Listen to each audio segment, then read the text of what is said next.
Good morning and welcome to Brandenburg News Network. I am Donna Brandenburg and it's the 18th day of April 2025 and welcome to our show today. Hey, we're getting relaxed today. I got my denims on. This is going to be a great day, great weekend ahead of us. And I get to be on with my buddies this morning with Off the Grid. And here we go, guys. How you doing? I'm doing well, thank you. Cool. Good morning. Good morning, Ralph. Roll call. How are you, Donna? I'm doing good. I'm doing really good. Okay, so I'm loving your avatar, David. That's awesome.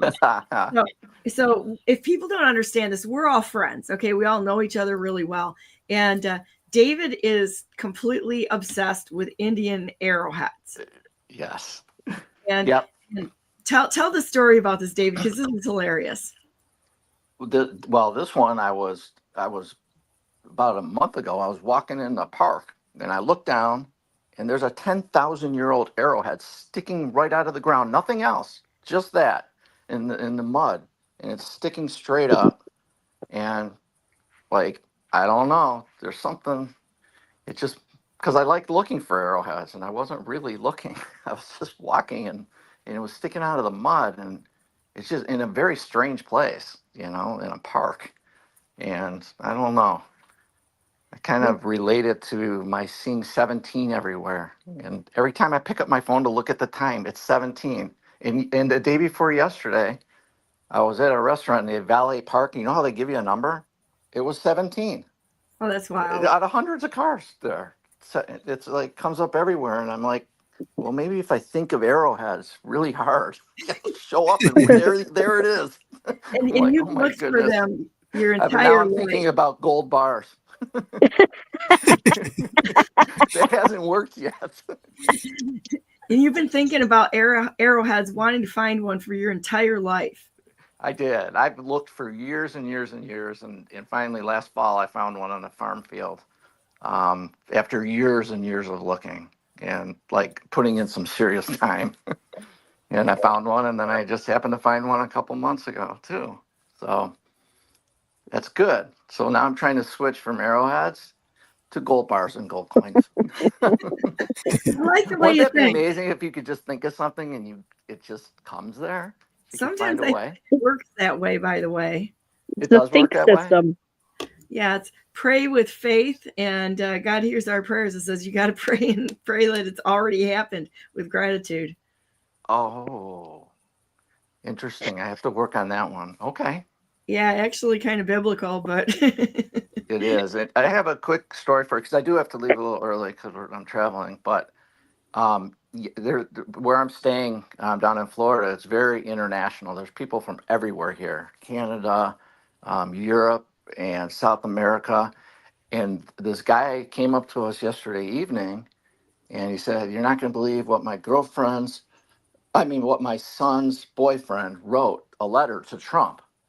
And he read it to all of us. And the boy is 20 years old, and his grandfather fought in the Bay of Pigs, and then was incarcerated in Cuba for that, and then exiled. I guess the government, I'm not very familiar with it, but the U.S. government paid Cuba a lot of money to get these people freed, and most of them moved to South Florida. But he wrote this incredible letter for a 20-year-old. Talking about his leadership and how it's affecting not just the United States, but the entire world. And he was pleading with him so that he could finish his grandfather's dream of liberating Cuba. It was really incredible. I wish I had it. It was a heart-moving letter. And it's just really interesting when you think about it, these tariffs and stuff. I mean, I don't know exactly what's going on, but I do think somehow he's liberating the world. It seems like the United States was supporting governments of all sorts, including bad ones, that the military-industrial complex, as long as we feel that some country is evil access, or a threat to our quote-unquote national security, that with the military-industrial complex kind of building up weapons and everything, and all this whole narrative to, make sure these countries don't invade us. And I think when Trump has cut off all that money, and I think we're going to find that a lot of these countries probably aren't as bad as they make them out to be. Well, they want to tear down the ones that are actually doing the right thing, like Muammar Gaddafi. When you look at what he did, their country was amazing the way that he was running, and it was backed by gold currency. So they had to get him under the IMF and the central bankers. That's why they made Gaddafi Korea, North Korea, as well as there's one more that they went after, that refused to get on the central banking currency. Iraq. So they were Iraq. That was that's right, and that they had to have the boogeyman. Yeah, and I think, and yesterday or the day before, Trump announced, I think that the 17th was going to be Revolutionary War Day, a national holiday, and he really has this emphasis a lot. These hidden messages things that he talks about that nobody really pays attention to. But the Revolutionary War apparently was not just our freedom. It was our founding fathers knew that being under a central bank was always going to be a problem for us. So that they fought that war to get away from the central bank. And I think we lost. we won, but we lost. We won our independence, but in exchange for taking on the central bank.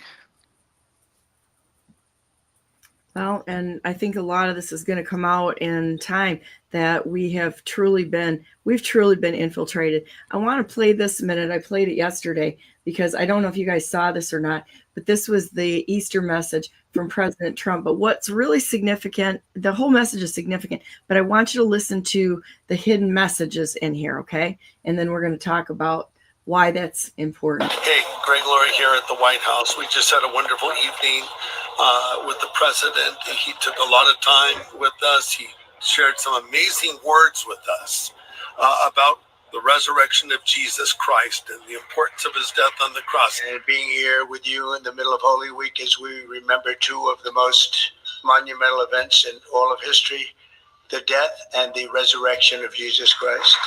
Nearly 2,000 years ago during the sacred week, the living Son of God entered Jerusalem in triumph. Soon after, the Savior of mankind, who brought truth and light into the world, was betrayed, arrested, and tried, beaten, and nailed to a cross and crucified. For our sake, he gave up his life, and as the very great Reverend Billy Graham. Okay, there it is right there. Billy Graham. I'm going to read you something because I think this is really significant, and I did put this on my Telegram channel this morning. Hang on here and let me get it. So, friend of mine, Judah Ayers. You guys have heard me talk with Judah several times. I love Judah Ayers. He caught it too, but he actually had an explanation for it, which I did not. I was still kind of like, what the heck? Why would he call him Billy Graham? Right? Doesn't make any sense. So here you go. Here's the explanation of this, because there's comms everywhere. If you look and you know how to find them, like 17, right? Yeah. So turns out Graham is an obsolete word historically meaning anger, sorrow, or harm. And I think that this is, when we started seeing the pictures coming out of Billy Graham or Franklin Graham at Voodoo Donuts and some of the other nonsense that has gone on, this guy doesn't even look like Franklin Graham to me in that picture. Yeah, what's going on with that? Yeah, I think we have to it's just like Biden. Anybody that thinks Biden was Biden is totally asleep. There was no way. There was a point where that it wasn't the people that we think that are there, they're not there at all. Then looking at Biden when he was not sworn in. After that, it all went to heck. Everybody was looking like somebody else, and I just think that there's a lot of doubles and people aren't there. But for him to call him Billy Graham is significant, and there you go. He does that often, and I don't know, Donna, you're much smarter with this stuff than I am, but he never says Tesla. He calls it Tesla. And in other words, too, other things, he has like, he pronounces it different, like Tesla. I mean, he knows it's Tesla, And he but he doesn't always make says mistakes. Tesla. No, so there's some kind of com or code or something Yeah. going on. So when that came out, check this out for you, David. April 17. There you go. Okay. Is that I can't read it on my screen. Is that the Revolutionary War? That's the April, well, the 17th. It came out yesterday on the 17th. Yeah. So Okay. there's another arrowhead for you. Yeah, it's so odd, you know. And I was thinking a lot about this. Like, most of us didn't pay attention to politics, you know, like you did before Trump, and they could easily scrub the internet of everyone's picture and then put them up there and said, okay, this is this person, this is Adam Schiff, all these actors playing a role, and most people probably wouldn't even know it. And anyone that did, it's pretty easy to silence them on the internet from anyone hearing them. So maybe these people are all actors, and this whole thing has been planned for a long time, and it's just playing out. What I can't figure out is what exactly is playing out. Something in a grand stage. Yeah. Did I ever tell you that I met Adam Schiff? No. Is his neck really a pencil neck? Oh, yeah. Let me see if I can find the picture. Hang on a minute. I'll post it on if you guys talk amongst yourselves a minute, I'll see if I can find the picture of him, because it was one of those things. I was shocked. I was in the Senate building, and all of a sudden, because like I've met so many people. It's just crazy how many people that I've met. You could probably ask me, have you met this person? And I'll probably say, yeah, I have. You know, isn't that crazy? And I don't know how it happened. Okay. I'm just kind of a goofy person who just, you know, tries to figure stuff out that I know is wrong. You know, I don't like bad guys. So anyhow, I met him there, and I'll post the picture on Instagram or on my Telegram channel. Then I can bring it up a minute. So if you guys talk amongst yourselves, I'm going to remember when I was at CPAC, because it was that trip that I met him on. Well, and I think to your point, Dr. David, with how much they are changing current events and warping the news that we have now and altering very recently past history, you know, it goes back to the whole history is written by the victors thing. And you got to wonder how much of the history we've been taught is absolutely false, you know? Mm-hmm. And that's one of the reasons why I think it's incredibly important that we all kind of like archive old materials, old books, you know, old papers, that kind of thing. Not just, you know, your own papers, you know, that's not what I'm saying, but like old books that contain information that's likely to be rewritten. Well, I've said it a long time ago. You said not just your own, but I think saving our own, I was just thinking about this the other day, is also important, especially for people who have children. In my case, who's going to read it? But if you've got children, I mean, how many times have people said, this is the greatest time in American history, and you're living it. And if you're not keeping a journal for the next generations, that I don't know if it does harm, but it doesn't do them any good, where it could, if you explain what you were witnessing and how you were feeling about it, what you were learning actively, if you put that in a journal so that others in the next generations can read it, it's quite different. You know, I've heard a lot about John Lennon's death. What the true story is, you know, now I have to question everything. But there was a little book, a little paperback that went out in which it was primarily just people's witness stories about how they felt when John Lennon was assassinated, murdered, whatever you want to call it, and how they felt that day and the days following. It was really interesting to me because I didn't know those stories before. I hear about JFK's assassination, how people felt. Oh, they felt really shocked and horrified and very bad. But that kind of stuff is powerful because it tells you what really is going on in the pulse of the nation. So don't discount the quality, the benefit, the value, that's the word I'm looking for, in your own story for the next generation. Good point. Okay, so I found the picture, but I found a couple. This was CPAC, and that was really fun. And there you go. Let's give him something to talk about. So he, he was walking through the Senate building while I was there, and I stopped him, and I'm like, "Hey, I'd love a picture with you." And he turned around, and he seemed, just like a normal person, actually. So it leads me to believe that there's a lot of people playing characters if you really want to know the truth. But you don't know unless you actually get in and talk to people or try to dig on them and such. And I don't know. Let's just say he didn't give me the creeps or anything like that.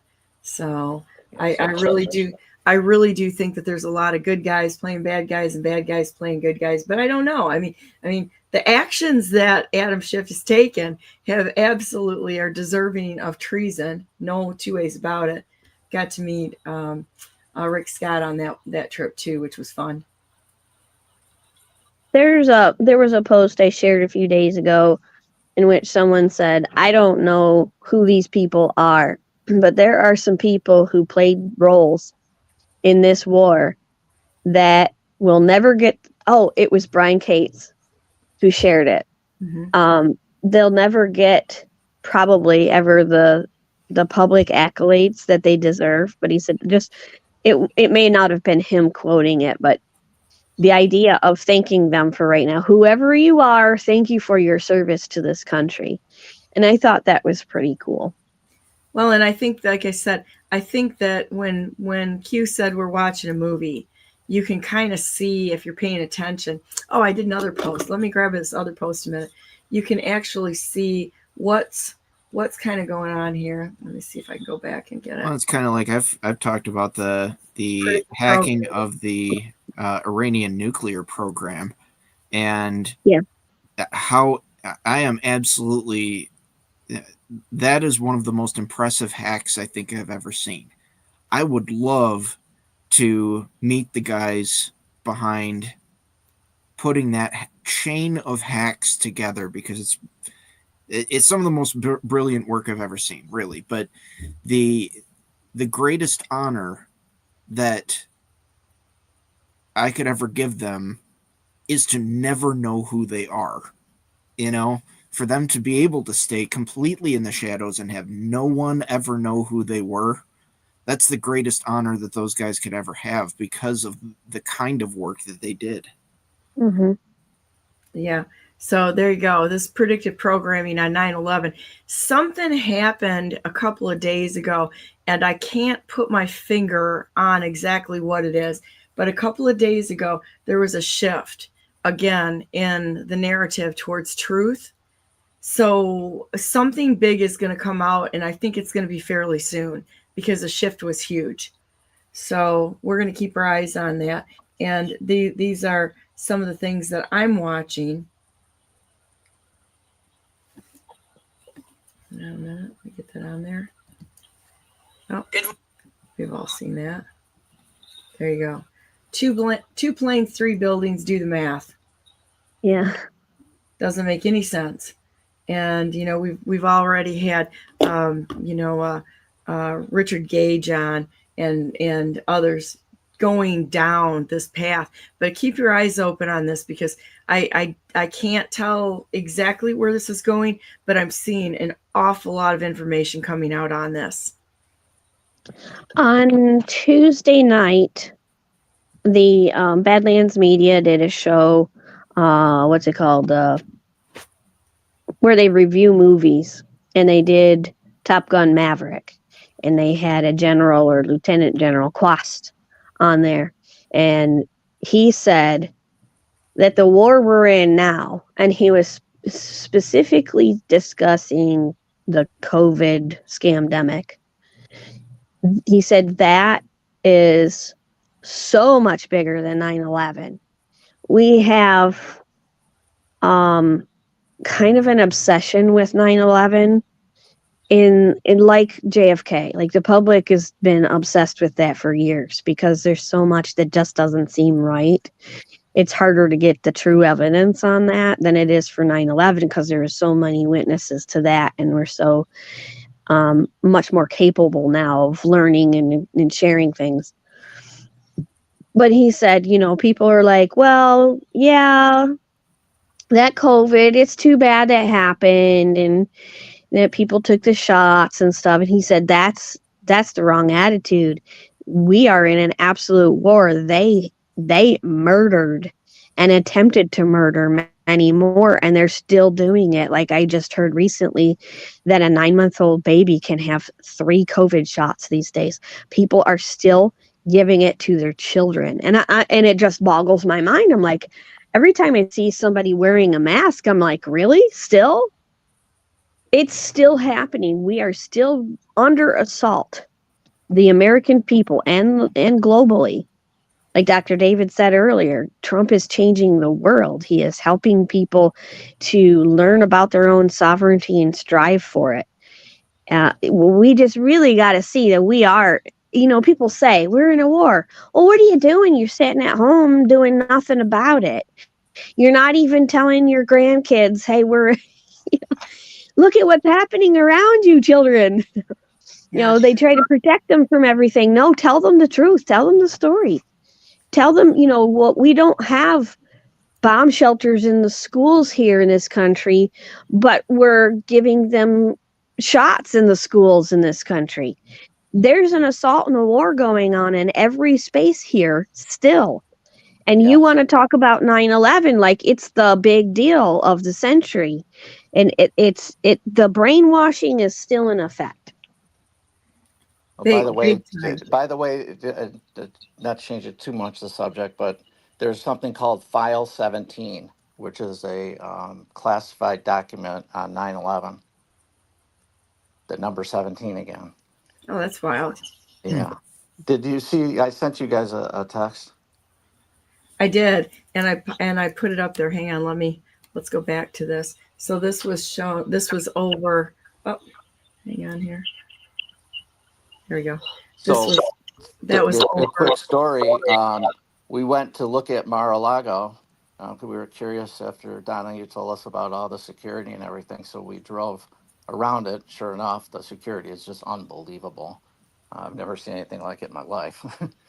But as we passed and we were heading towards the bridge, I saw this red light coming at us, and I'm like, oh wow, check it out, it's a drone. And we were driving, and as it got closer, it had fire coming out the back of it, a stream of fire.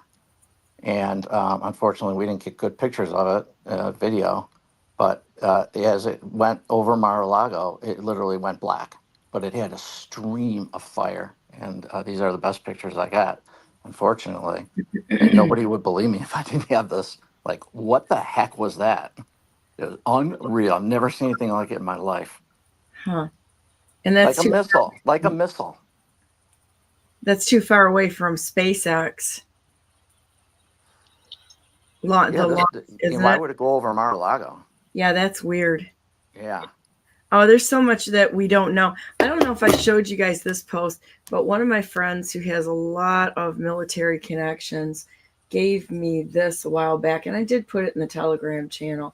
But hang on a minute. Let me see if I can find it. This is really strange, and I don't think I played it on the show. Let me see if I can find it here a minute. Talk amongst yourselves. I put it out there a few days ago. So what day was that? That you saw that over the that you saw don't remember. It was a couple weeks ago. Huh. But it was definitely it looked like a drone. I mean, we could see it coming over the water. And it was like a red light, and I'm like, "Oh, check it out." I saw it right away. I'm like, "Look, there's a drone." But it made sense because they have all the security stuff and electronic stuff everywhere. And now police, you wouldn't see so many police anywhere in your life. Everywhere, and guard towers with guns and shit. It was crazy, the security there. Like something serious is going on. And then I'm like, oh, look, they got a drone patrolling. And I'm like, that's got fire coming out of it, a whole stream of fire. Let me show you this. This is kind of crazy on the same. This is six and a half, almost 7-minute video, but it's kind of worth the watch. Do you guys mind if I play this? Because I think you're going to find this really interesting, and it should spark some questions.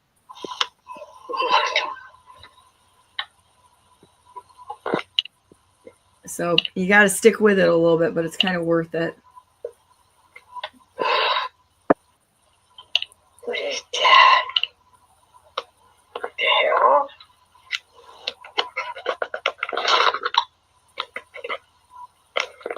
Same thing, trying to get video. And who was this and where? That. This is a friend that was on the West Coast. Of Michigan? No, the West Coast of the United States. Okay. And watch the shapes this thing takes. She's gonna. That's bizarre. She'll increase it, but watch the shapes that this thing takes. Look at. Oh my gosh.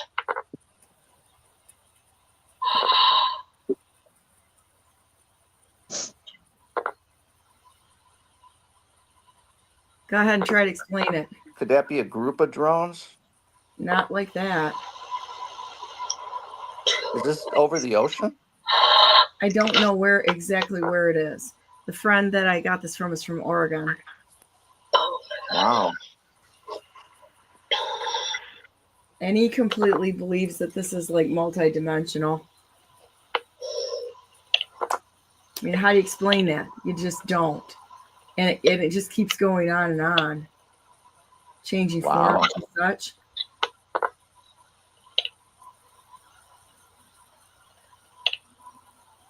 I don't think we can explain a lot of things Oh my gosh.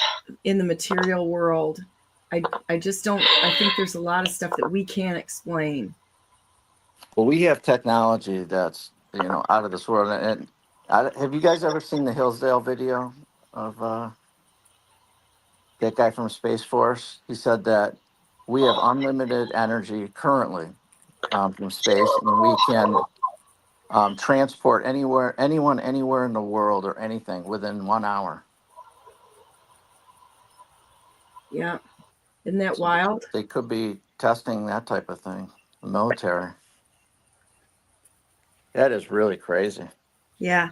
I was kind of glad that he sends me stuff every once in a while. He'll get something from friends, and he'll send that over. But I thought that was worth posting, and I even if we see things that don't make sense to us in the coming future, I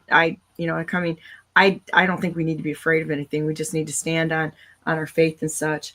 But Love is asking, not to get you off track, but you talked about getting Jaron Jackson on. Yeah, I could get Jaron Jackson on. I have his phone number. And then I also have General Quast's phone number, and I'm supposed to talk with him today. So cool. We'll see if we can get these guys on and try to get to the bottom of this. I want to tell you a quick story about Donna, to everybody that's listening. She is the most friendly person in the world. And she is professionally, though. I mean, literally, she walks up to anyone or anyone that talks to us. It could be a waiter, someone walking down the street, anyone. And she starts a conversation with them and is able to get these people to open up. And I was just thinking, like, everybody has a story. And Donna gets their phone number and invites them on the show, and they just open up. And I mean, I've witnessed it many times. It's really an incredible skill that you have to do that and get people, just random people, to open up, and they end up giving her a phone number and stuff. And you stay in touch with these people. I mean, I witnessed at least 5 or 6 times. Crazy. It's pretty fun. It really is. And everybody has some kind of really cool story, don't they? They all do. Everybody does. I think that's the magic of life, is that we've been focusing on people who they're programming us to talk to as superstars. No, the superstars are just the everyday people that just do life and walk around. They've got the best stories, and most fun to talk to because they're real. You don't have all this fake crap going on. Yeah, So yeah. I'm gonna bring up something. I'll see if I can get to the video that you gave with us dancing. That was so funny. Let me see if I can find it. I'll post it. This was really a lot of fun. Social media is such a shame because it could be used for such good, but it's so bad, especially to, you know, the current generation of, you know, kids and young adults. And you're right, all they have are these rich kids or kids that make it look like you can't be happy if you don't have all this money and stuff. And, you know, my daughter's going to a wedding, you know, and I guess she told me it was the most expensive thing she's ever done. They've had multiple parties around the country, and she has to go to the East Coast to the wedding this weekend and spend so much money on a dress and everything just to fit in. It's too much. And the kids get depressed, you know. Oh, I don't have that kind of money. You know, I'm never going to make that, you know, be rich and have a Lamborghini at age 21. And it's just, I I I don't saw a know. It's clip. so bad. Sorry, I saw a clip from Dr. Phil about a week ago or so. I shared it on Telegram, which a young woman is just spoiled rotten, and her mom is sitting there with Dr. Phil too. And he said, "You know what? You need a job." She's like, "No, no," and he goes, "You need a job where you and not in the house, not like because mom said, well, I did babysitting when I was her age."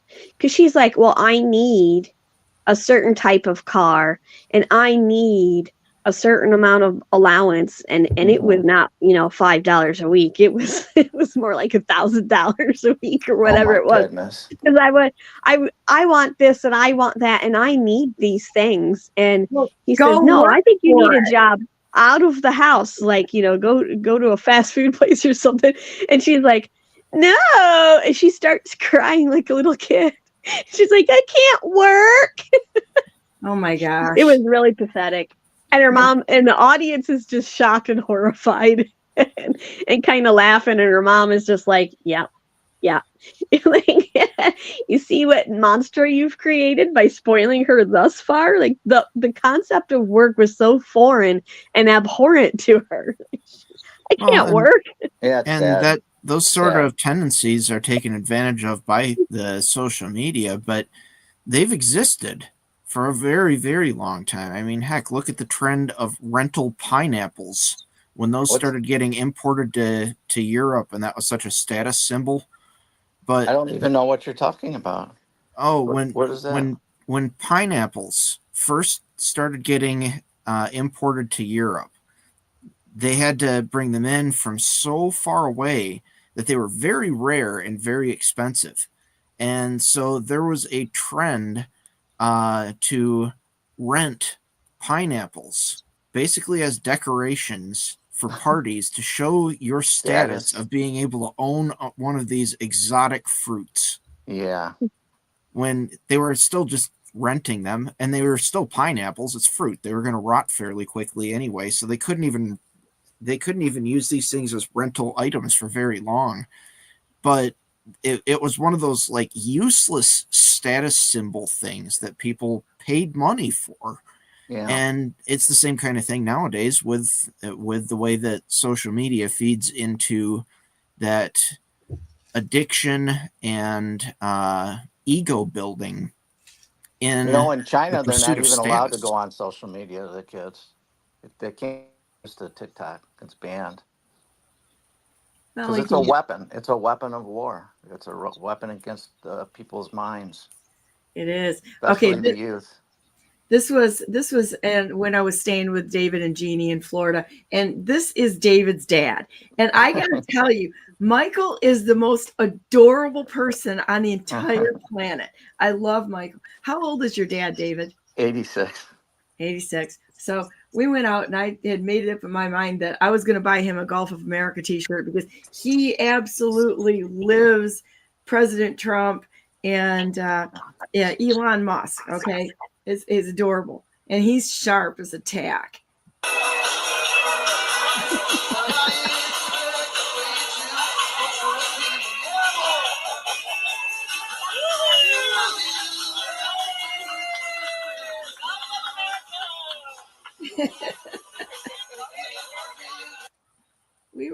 This is a riot.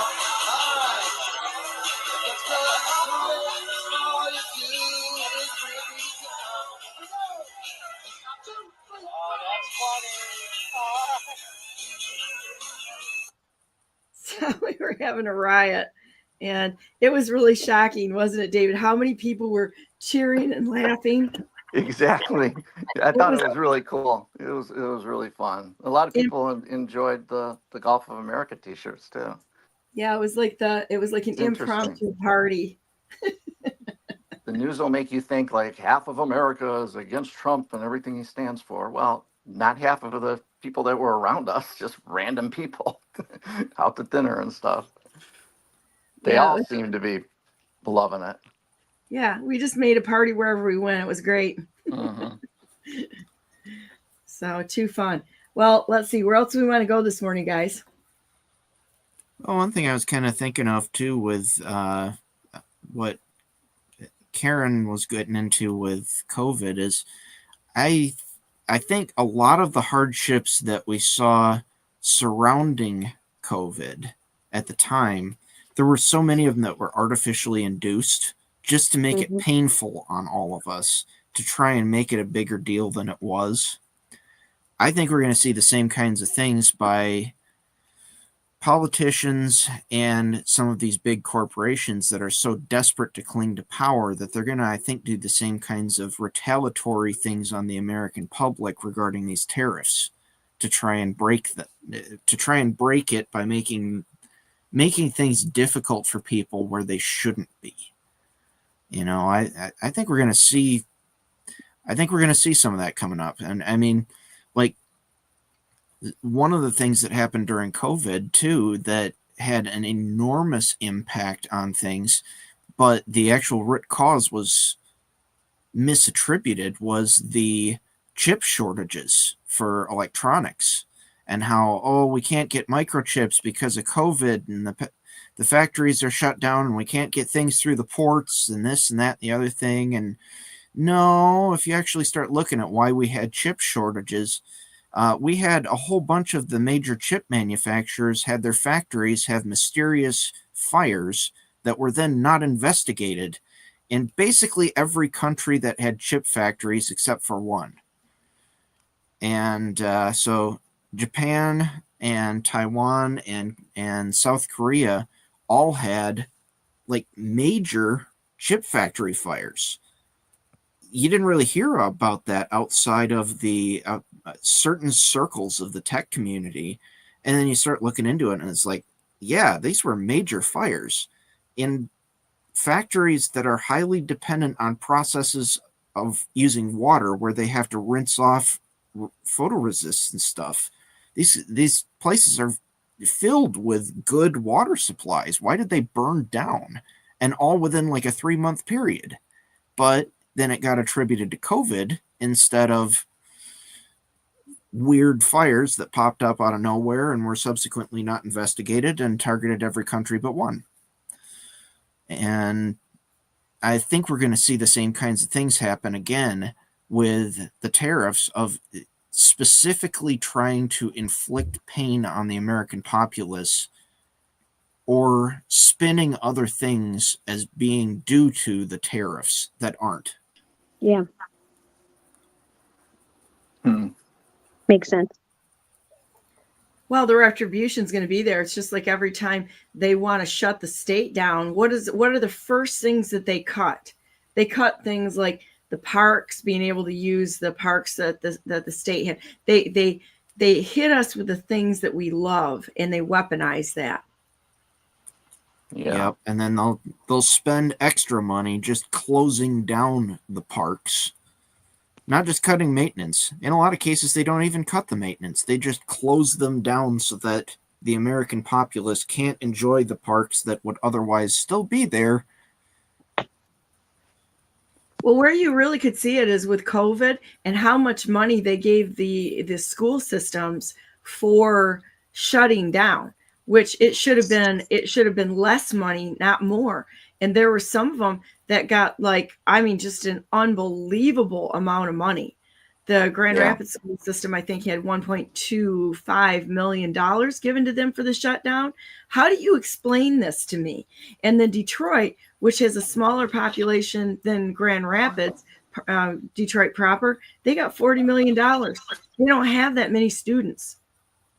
So how in the world can they justify this to spend money on the shutdowns? It's just money laundering. That's all it is. They money launder so much cash. And I'm going to tell you, it's going to be shocking to people when we see how much building is going on, constant and unrelenting building.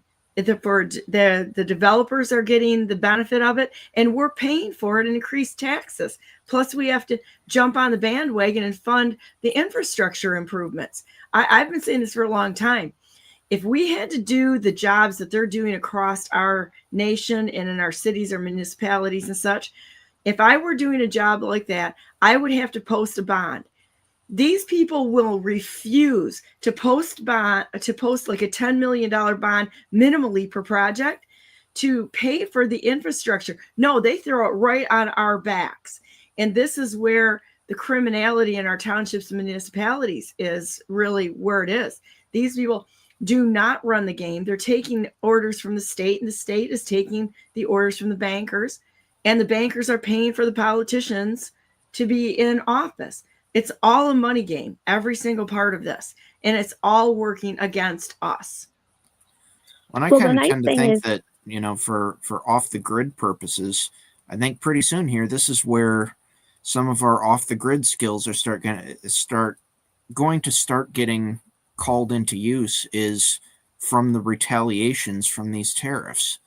I think they're going to intentionally hamstring a bunch of the supply chains for things just to stick it to the American populace and blame it on the tariffs. When in actuality, there is no such reason for doing that. That we have domestic suppliers for a lot of different things if people were actually willing to use them. And yes, it may cost a little bit more, but that's the idea behind why tariffs are there, is so that it can make you can bolster your domestic supply of things, and make it cost competitive against regions that don't have the regulatory oversight to maintain things to an acceptable quality. Like we've had we talk about China's export of rare earths and how, they have they're the one supplier worldwide of rare earths. And no, that's not really true. We used to have a rare earth refining plant here in the U.S. I don't remember exactly where it is, but I believe it was somewhere around the California-Nevada border. And we had that, I think, since like the 70s, and they shut it down in the late 90s because I think it was the late 90s anyway. They shut it down because it was not cost competitive against China's refining of rare earths, because the rare earths are more or less fairly evenly distributed through the crust around the globe. It's not like a normal mine of something where you go in and find something that's fairly concentrated in a mine. The reason why they're a rare earth is because they are in very small quantities pretty much everywhere, and you have to do heavy refining to get them. But we shut down our plant here because they couldn't be cost competitive with China, because they didn't have all of the environmental rules to protect the environment, because when you're pulling out very small fractions of dirt, basically, you're going to also have toxic elements that also get refined out of that process. And China didn't really have the restrictions on that, so they could do it for dirt cheap and just basically say, to heck with the environment, here's all the minerals, So now you have tariffs on it, and that plant is now coming back online.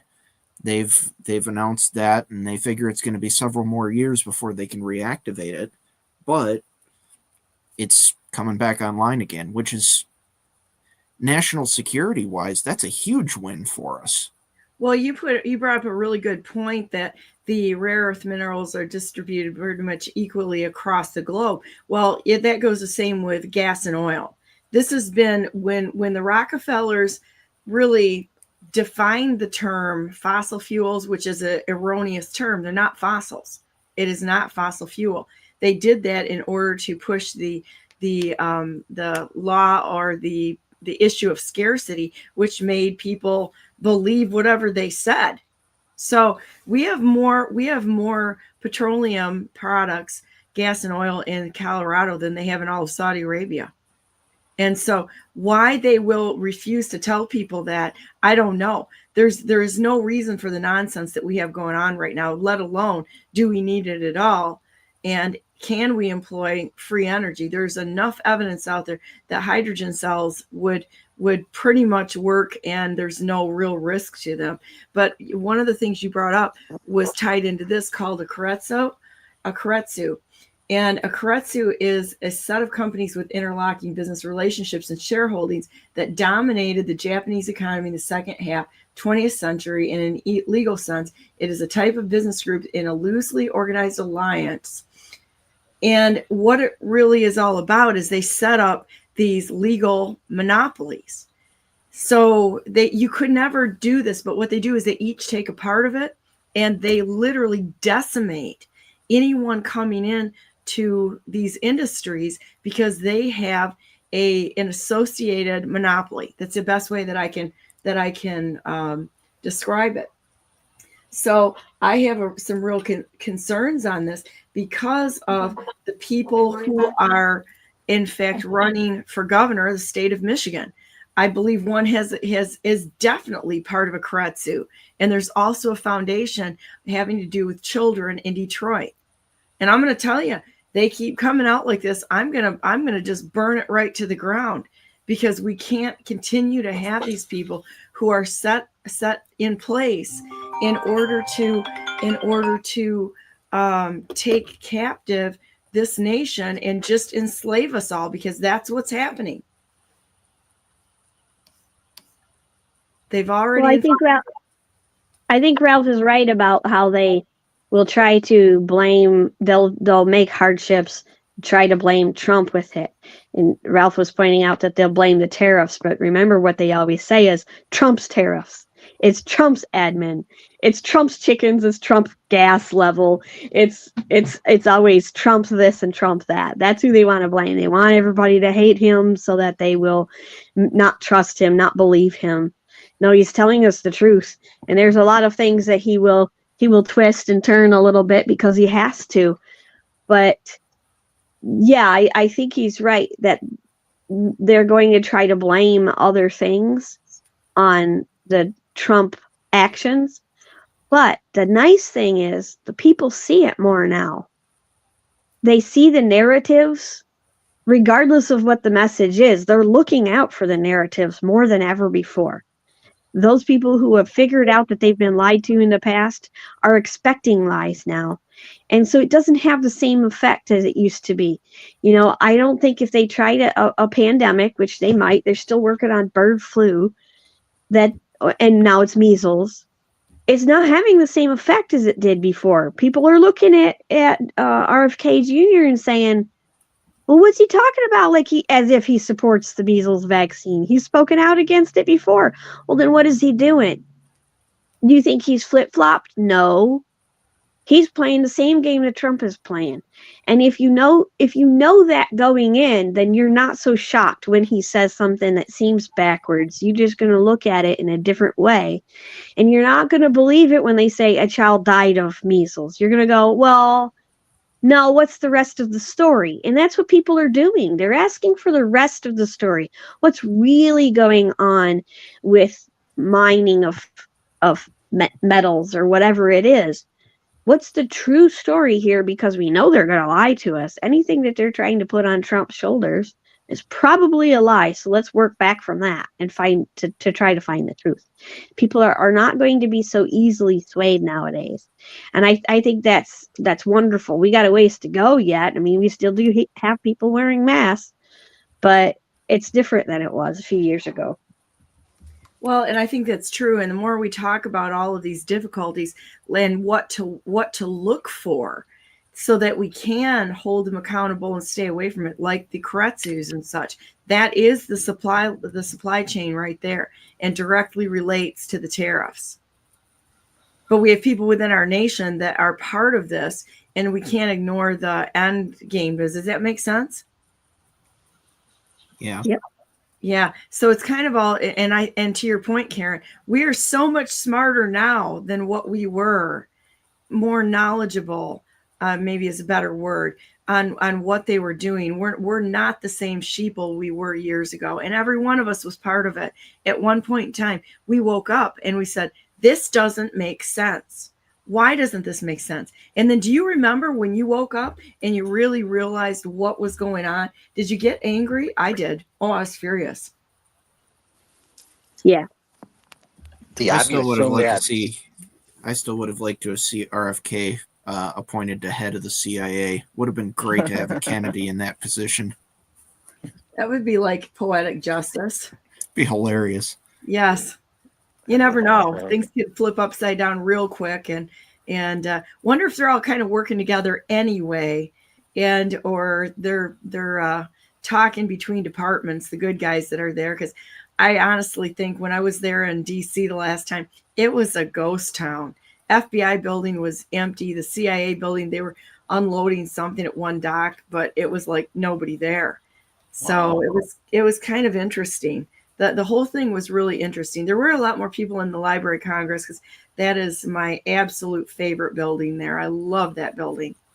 Beautiful, absolutely gorgeous. It's fun to just go in there and rest and walk around and look at things.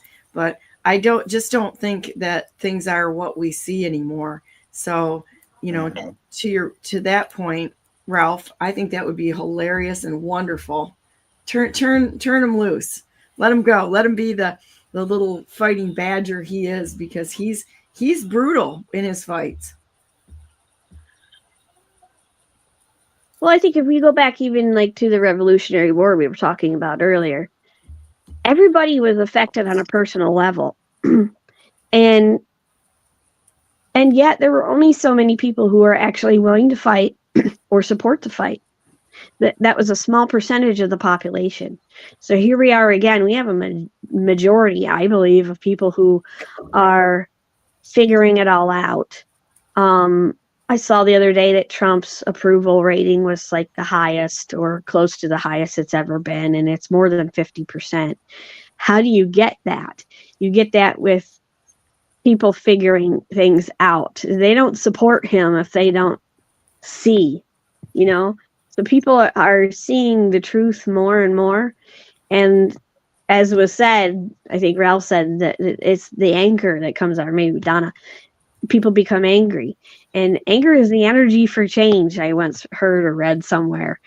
I think that's another thing that's happening. People want change. They're looking for ways to do that. They're looking for their role to play. How can I help Trump is a good way to see it. Trump isn't going to save you on every level. So what are you going to do to help him out? Because there are a lot of things that he can't do, and Bobby Kennedy can't do. All these other people can only do so much. And it's one step at a time too. We were talking about how, well, we had to be able to see before we could get to that point of wanting to take an action. So that's the first step that had to happen. We have to have such outrageous things happening that we kind of get a slap in the face in the morning and you wake up. Then you're like, whoa, what's happening? What's happening? When the bear came to our house, that was a wake up for me. When he started shouting about a bear in my face, I had to try to wake up real fast. What's happening? And then what do I need to do? Do I call 911? Do I go outside? and you know what, Karen, the funny thing is you're like a snack size for a bear. Not much bigger than I am. I'm a smallish person, remember? You're a smallish person. That's right. And yeah, the bears in Michigan, they're like the size of a black lab, right? It's so funny. People get all freaked out about bears in Michigan. We had a friend years ago that he went bear hunting, and okay, my dad was hilarious, a hilarious truth teller. So this guy comes home with this bear that he hunted and brought home. My dad just looked at it and he goes, "You shot a black lab, dude." He's like, "This is like a glory moment here. What would possess you to do this?" On that note, the word that we have for brown in English supposedly actually derives from the word for bear. We don't know what the original word for bear was, because it was one of those things that was like they considered it so scary that don't say its name or it might summon one to you, So we've actually lost the original English word for bear in favor of they just referred to them as brown. Oh, that's funny. Yeah, Michigan bears are small. They're pathetic bears, okay? All they are is garbage stealers. Big raccoons. I'm just telling you. It's true. Don't ask Dr. David to think too hard about a bear. He might get a visit from one when he comes up north. It's almost that time of year for them to come out of hibernation here. Yeah, and with his luck, it'll be a pack of 17 bears. Yeah. Gold bars. Think, David. Think. I'm trying. Do it, David. Do it. Just have to think 17 arrowheads. Exactly. And a bear will show up. Yeah. Oh, that's too funny. Actually, I think there's quite a few Native American words that stand for bear, that were bear. Did you know that? No. Makokada. I did not. Thought that was fairly consistent. Macoconut? Yeah, Macoconut. No, Makokata. or for people who see it and can't pronounce it the way that it should be pronounced, Makokita. I hear somebody say that. I'm like, oh, I think you're a little off base there, dude. Sort of like when you live in Kalamazoo, there's a road called Westnedge. But anybody outside of Kalamazoo calls it West Nedge. So instead of Westnedge, it's West Nedge. And I'm like, no. Locals call it Westnedge. Yeah, it's interesting It's how like language Louisville. evolves. Yeah. You can't say Louisville. That will stand you right out. Or Louisville. It's Louisville. It's Louisville. It's Louisville. Yeah. I don't know how to say New Orleans. That's trickier to me. I can't get that one right. New Orleans.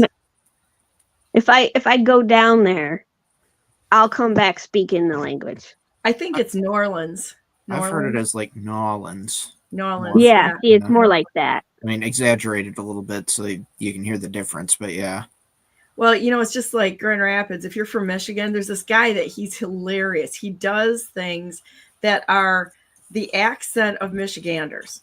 And I said that for you, Karen, because I can't give that one up. Okay. I love being one. And so he in nobody says Grand Rapids unless you work for a news station. It's here in Grand Rapids. No. We slaughter the human language or the English language. We're totally wreck it, right? And so it's Grand Rapids. I will exaggerate it. It's Grand Rapids. I would call it Grand Rapids. Grand Rapids. Yeah, it's kind of like Grand Rapids. No, yeah. Grand Rapids. Oh, you were taught Grand Rapids? Well, maybe it's from my time in Tennessee. I just, maybe I don't speak Michiganian. Michigander. I'm going to Tennessee next month for a few days. And when I come back, it'll be fun to see how I speak on the show.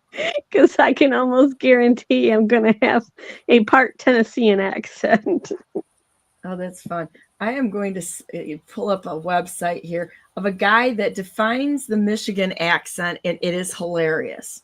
This guy does a really good job. I sent that to a friend who was like, what do you mean that Michigan accents are blah, blah? I said, oh, I'm telling you right now, We are an embarrassment to the English language. And I'm not kidding you. I was driving the other day, and I was like, man, this road is bumpy. And then I remembered when I crossed the country several years ago, it was a while ago, Oklahoma had some of the worst roads I've ever been on. Excuse me. So every state has this thing, and Michigan has the thing of bad roads. But Michigan isn't the only state with bad roads. There's all these generalities, and they're just, I don't know, sometimes they're just a little, they stretch it a little too far. Like, I'm sure there are other states that can make cheese besides Wisconsin. There are other states where you can grow potatoes besides Idaho. No, don't say it's so. Wreck my whole. We actually grow a lot of potatoes here. We grow sweet potatoes because we're sweet. I don't grow sweet potatoes. I grow real potatoes. Let's see. Okay, so I have a chart here. Let me bring this up, and then I've got a video. This video is great. Okay, hang on.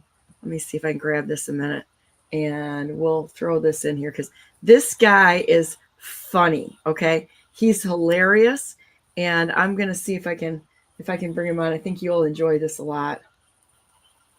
All right, let's see what's happening here. Yeah, David, if she meets him, maybe she can bring him on a show. Say this phrase for me out loud. Sure, this one. If you rent a car, you mean rent a car. I mean, I'm saying that. Okay, maybe this will help. Try saying, I'm going to rent a car. Okay, I'm going to rent a car. Hold on, now how did that become a longer word with no spaces and no D's? That is how you say it. We're done for today. Say this season out loud for me. Winner. Winner.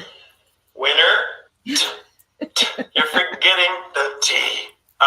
No, the T is silent. Everybody knows that. I'm pretty sure there's people in about 49 states that might say it's winter. Say this word out loud for me. Ben. You mean Ben? No. You are not doing this to me. It's Ben. Like, how have you been? Ben. It's Ben. Oh, yeah, excuse me. Where have you both been? Say this word. I was thinking the same thing. Out loud for me. Both. Did you just put an L in the middle there? I don't think so. Both. You're saying an L in the middle. It is incorrect. Both. Oh my gosh, I can't not say the L. Say this word out loud for me. Groceries? What was all that in the middle there? Say it with me now. Groceries. That's what I said. Groceries. Oh, you just spit in my face a little bit. But yeah, it sounds like you're really emphasizing that middle Say this phrase for me out loud. Did you do it? There are 4 words here. Did you do it? That's what I said. Did you do it? You are blending them all together. I see what you might be saying, but did you think for one moment you might be saying it wrong? Michiganders, how strong is your Michigan accent? I'm going to show you a series of words and phrases in addition to a question at the end. And based on your answers, you're going to give yourself a point. I love this guy. He's so funny. And 1 to 8, based on that strength, you're going to see how strong your Michigan accent is. Okay, let's go. Okay, how'd you do? See, I'm telling people for a long time, Michiganders have a brutal distortion of the English language. And you know what? We've been speaking it for so many years that it's probably not going to change. Did you just say probably? I probably did. Okay, let's try this again because my Michigan accent is very strong. If you say the following phrase out loud as Secretary of State, give yourself a point. If you say the following... Okay, how would you say this, Karen? Digi. Digi. Yep, let's see if we're at me too. I'm not sure I would even include the di. It'd just be G. Okay, let's see. Following phrase as digi, then give yourself a point. If you say the following... Okay. Karen. I don't know. Ralph. Yeah, I don't know. You even got a little bit more in there. David. David's packing the lead. I don't know. It's almost like I know. Phrase as I don't know. Give yourself a point. If you say the following word. Okay, there you go. Karen. Mirror. Mirror. Mirror. As mirror. Give yourself a point. If you say the following. Karen. Milk. Ralph. Well, I kind of wonder if this one comes from Dutch, but milk. Milk. Following word as milk. Give yourself a point. If you say the following. Okay, this is going to be brutal. Karen.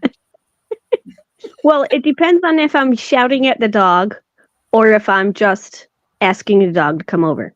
Come here. Or come here. Ralph. Yeah, come here. Come here. Phrase as come here. Give yourself a point. If you say the following. Karen. Well, I can say that as it's written, or I can say, how's it going? Ralph. I would usually not use those words. I would usually be, how you doing? Oh, how's it going? That's how I'd say it. How's it going? Phrase as how's it going? Give yourself a point. Told you. Okay, let's start with Ralph. What do you think? What do you think? There you go. Where do you buy groceries? Karen. Yeah, same. Where do you buy groceries? Where'd you buy groceries? And if the answer to this question is Kroger's or Myers, give yourself a point. Say this place. Yeah, with the S on the end. Yeah. Okay, there you go. What is it? Evil witch. Oh, there you go. That works. Johnson should be hung for treason. Tried. Secretary of State. Let's be nice. Be nice. Tried for treason with the accompanying consequences. Okay, try it again, Karen. Secretary of State. Ralph. Secretary of State. Secretary of State. Secretary of State. Did you read it? Or did all of those words just blur together for you? Oh, I read it, and the place in front of me is called the Secretary of State. Really? Because I detect 3 words here. I detect only one. Say this phrase out loud for me.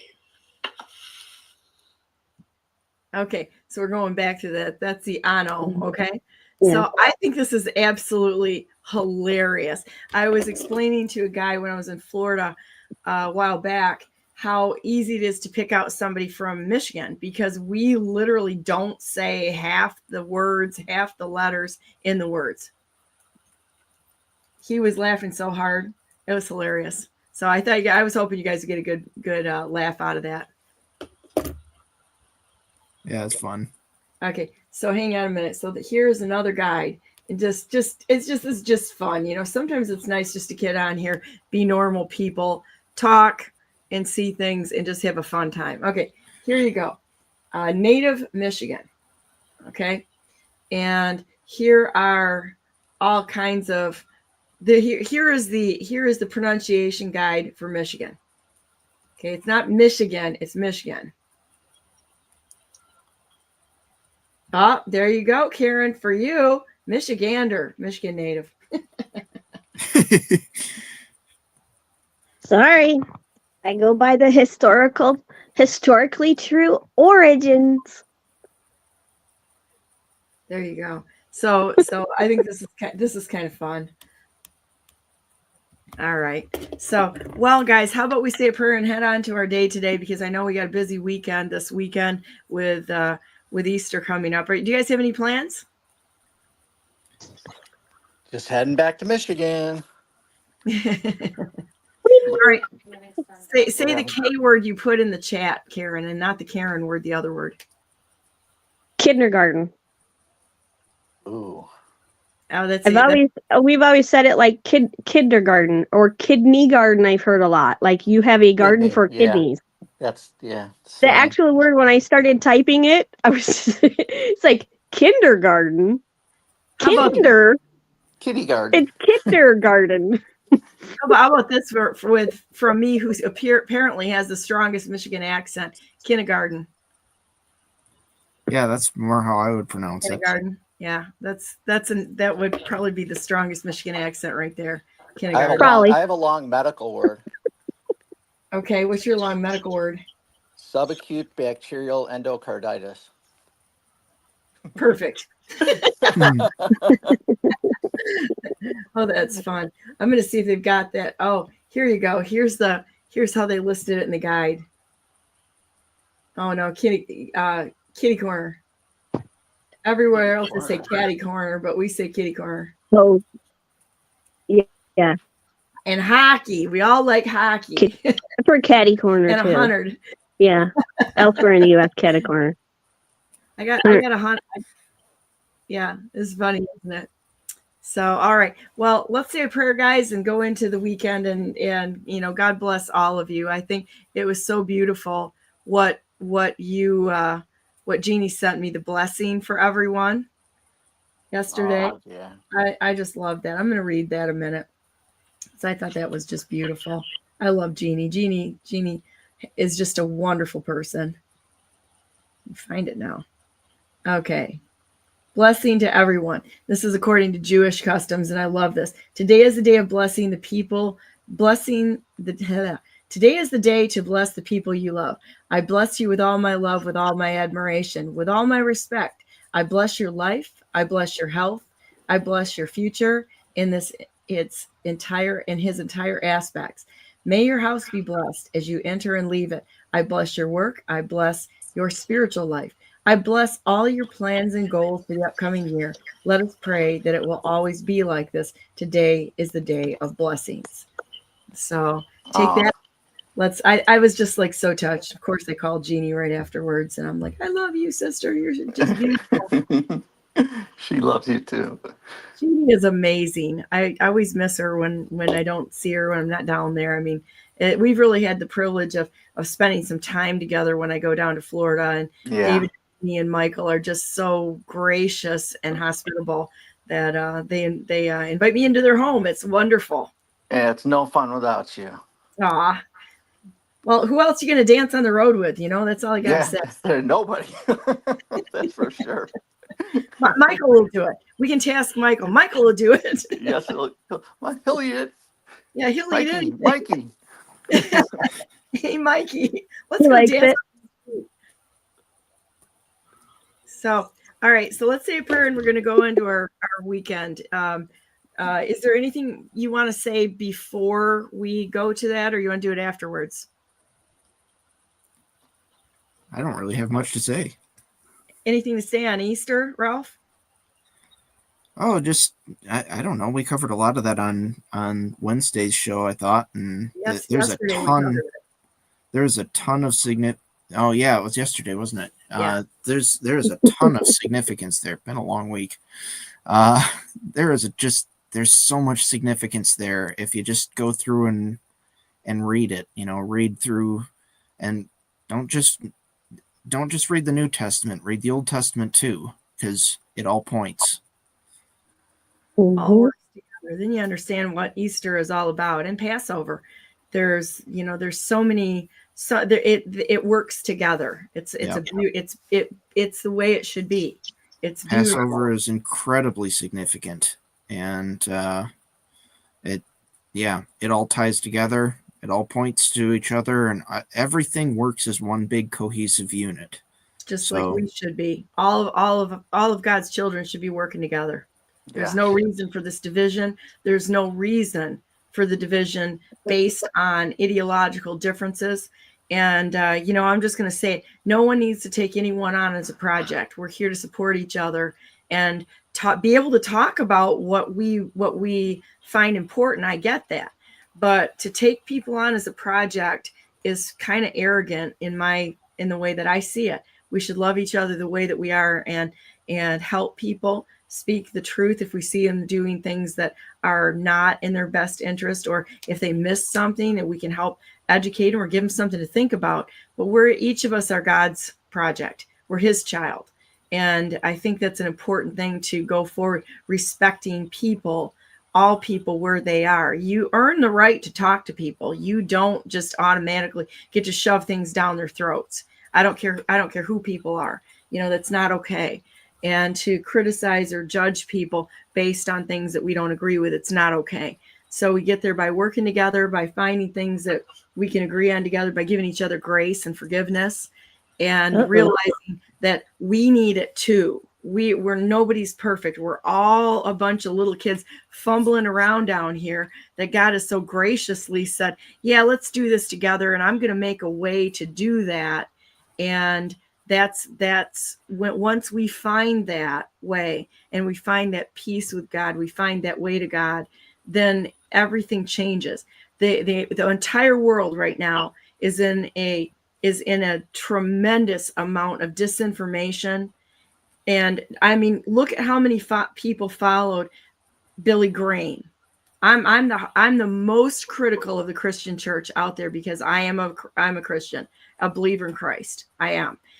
But I am very critical about the mechanisms that are out there because everything has been infiltrated. The Republican Party, the Democrat Party, the Christian church, the Jewish church, the Islamic churches have been infiltrated, and they're being used to create division. I don't really think this is making our dad real happy there. I'm just going to say that. And so I think we need to have grace and forgiveness for each other and walk, trying to help each other, speaking the truth, but not sitting there beating each other over the head so that we all agree on things. It's not our job. So forgive not 7 times, but 70 times 7. What was that, David? And I said amen. And just something that I've said every single time I've been on your show is, people, you said that you were talking about disinformation, and, this weekend when you're with family members and things are tense, realize that we all probably have disinformation. And like Donna said, it's not your job to change their mind. It's so much better if you just ask questions to people and let them, people want to be heard. Most people aren't heard. They go through life. Nobody hears them, and they may be even attacking you or something because of disinformation about Trump or what's going on, or think your ideas are radical. You're not going to change their mind, especially at Easter. But just ask questions and be kind, and let them explain to you why they think whatever they think. They have to come to their own conclusion. Yeah. You're not going to tell them they're wrong. You have to ask questions and be a great listener. And people will come. Maybe you'll be able to get them to come to the right conclusions about things, or maybe you won't. But let's not fight with family. Yes, that it's not an okay thing. I'm not saying take abuse either, that if somebody's there and they're being abusive to you, that's not okay. But, holding out an olive branch and saying some very healing words can change an entire situation. You can really talk to anyone. That I actually sat down at the Board of Elections, or the Bureau of Elections, this week with Lori Bourbonnais. She was a little on edge, let's put it that way, as I went in there. Why are you here? And if we're going to fix this, we're going to have to sit down with people who have perhaps, because right now we don't have the ability to prosecute the crimes entirely. And I think that's part of the process, but they're coming out of the woodwork. In the meantime, we need to talk to people we disagree with to find out what they know, and also help them maybe see where they're in error. Did you know that, the clerks in the state of Michigan, we're going to be talking about this Monday, because I'm going to be bringing on people that are a woman who is a deputy clerk in one of the counties, as well as standing behind Michigan fair elections. And we're going to be talking about this in length. We have to be talking about this, and people need to know. And I'm going to let everybody know out there that we're going to need an army of digital soldiers within the state of Michigan to bring all of this criminality out from the dark. And it is your responsibility. It's not mine. I just happen to be, ornery enough about this, that and Ralph and Dave and Karen, we're ornery enough about this to do this, and we don't get paid for this. This is our civic duty that we see. Mm-hmm. But it's everyone's civic duty to pass on information and help educate people. Say, hey, maybe you want to watch this. This is kind of interesting. Or maybe you didn't know this, and give them, we are the news. If we're going to change anything, this is the low-hanging fruit of getting involved. Post into your groups, and let's spread the word and take the state back. I think that you're going to be pleasantly surprised to see where things are going to go here in the next couple of months. And I invite you to join us. So there's some replacements that need to happen. And we're not going to stop until the replacements happen and the people who have committed the crimes are solidly prosecuted for the crimes that they've committed. I'm committed to this. This is going to happen. And I think all of us are. We just need to do it together. So, dear Heavenly Father, thank you so much for Ralph and David and Karen and all the wonderful people who are willing to step into the fight for this nation. We're in a war, and you are giving us the opportunity to do some crazy, wonderful things which will show people the miracles that fall directly from your hands. It's nothing that we do. It's just our ability to say, yes, I'll do it. Ask me. I'll go. Send me. I'll go. That's what you taught us in the Bible, to step forward and be the ones that you can count on. We want to be your best friend. We're just intensely grateful for everything Christ did on the cross, for giving us the ability to go directly to you without an intermediary, but to talk with you, to be forgiven, because you love us so much that you want to be with us forever. And you know what? There's no higher gift. There's no more you could do to prove your love of us who are fallen. We all know it. We all know we're perfect. And you did this for several reasons, but one of them is to show us how much you love us, that you wouldn't even spare your only begotten Son. And we're just thankful for everything you've done for us to bring us together. I pray for all the Jewish people are celebrating Passover, that they would be blessed, that their homes would be blessed, that you would bring peace into their homes, and the hospitality, especially the hospitality that I've seen with David's family. I mean, it's an amazing, amazing thing when we come together as one nation under you. Thank you so much for everything you've done for us. We bless you. We bless everyone listening here. We ask your blessings on their homes, their lives, their families, the relationships. We ask that you heal all relationships that have gone estranged or astray, and bring us together as your children on this earth, doing your good works and being the first ones to step up and serve us, saying, send me, I'll do it. We'll do this. And we love you. We're committed to you, and we just love you. You've been a great friend to us, and we want to be a friend to you. In the name of Jesus Christ, we pray. Amen. Amen. There you go. All right, boys and girls, here we go. That part of the show. And blessings on travel. Bless David and Jeannie on their travel coming home today. Keep them safe. They're just wonderful friends, and we love them so much. Keep them safe and their family. Jesus, we pray, amen. There you go. So that part of the show, boys and girls, where you go to, ding, ding, ding, ding, go to BrandenburgForGovernor.com, because I'm the best non-conceder who's ever not conceded in the history of the United States of America. And I want to have a discussion with the rightful president of the United States, President Donald J. Trump. We love you. We love you. We love you. We love all the people who've stood with you, President Trump. We love Melania. She's my girl. I love Melania. Melania is such a class act. I absolutely love her. She's just kind of does her thing, and she's quiet and unassuming and just beautiful. And what a gracious, wonderful example of what we can be, just acting out our faith and just being a fabulous individual. So, blessings on their family, blessings on everyone out there and your families and such, realizing that we just need to stop the fighting. Anything that's here to divide us needs to be absolutely put down. We can't have this anymore. So everyone can be a friend, and it's probably a friend you just haven't met yet. There's the secret right there to making friends on the street. So have a great weekend. God bless you all. God bless all those whom you love, and God bless America. It's going to be a wonderful weekend, and happy Easter, happy Resurrection Day to everyone out there. We'll see you Monday. Thank you.